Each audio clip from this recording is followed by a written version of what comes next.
તો બીજી તરફ રાજકોટ ખાતે મેયરના પતિ દ્વારા ગેરકાયદેસર બાંધકામ મામલે શહેર ભાજપ પ્રમુખ માધવ દવેની પ્રતિક્રિયા સામે આવી છે।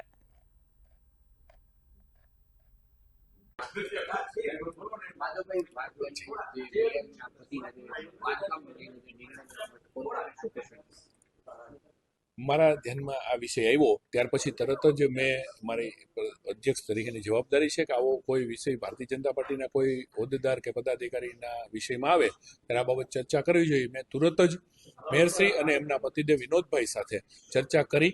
એમણે મને એવો ખુલાસો કર્યો કે એમના પૈતૃક જગ્યા છે, સૂચિત જગ્યા છે, એ વાત સાચી, પણ એમની પૈતૃક મળેલી જગ્યા છે ને એમના કોઈ ભત્રીજાનું ત્યાં ગેરેજ ચાલતું હતું અને એને બિઝનેસના ઓલા માટે એમણે રિનોવેશન કરવા માટે આ વસ્તુ કરી છે।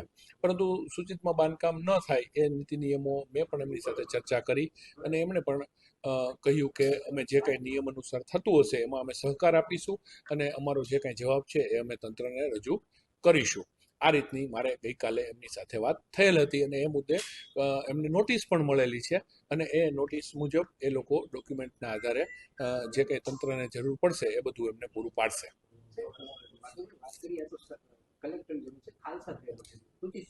જી જી જી એ બાબત આજના કોઈ વર્તમાન પત્રમાં લખેલી છે અને એ બાબત મેં પણ તપાસ કરી છે। મેં એના ડોક્યુમેન્ટ પણ મંગાવેલા છે અને એ ડોક્યુમેન્ટ મારી પાસે આવે હું એની પુષ્ટિ કરી અને એમની સાથે વાત કરી અને તંત્ર આમાં કોઈ પણ જે દરેક નાગરિક સાથે જે કાર્ય કરતાનું છે એ જ રીતે તંત્ર આમાં કામગીરી કરશે, એમાં કોઈ શંકાને સ્થાન નથી।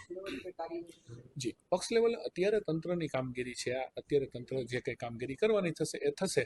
પક્ષ લેવલે હું અમારા શીર્ષસ્થ નેતૃત્વનું ધ્યાન દોરીશ કે ભાઈ આ રીતની મુજબની આખી ઘટના બનેલી છે અને ત્યારબાદ ત્યાંથી જે માર્ગદર્શન આવશે એ મુજબ અમે આગળની કાર્યવાહી કરીશું।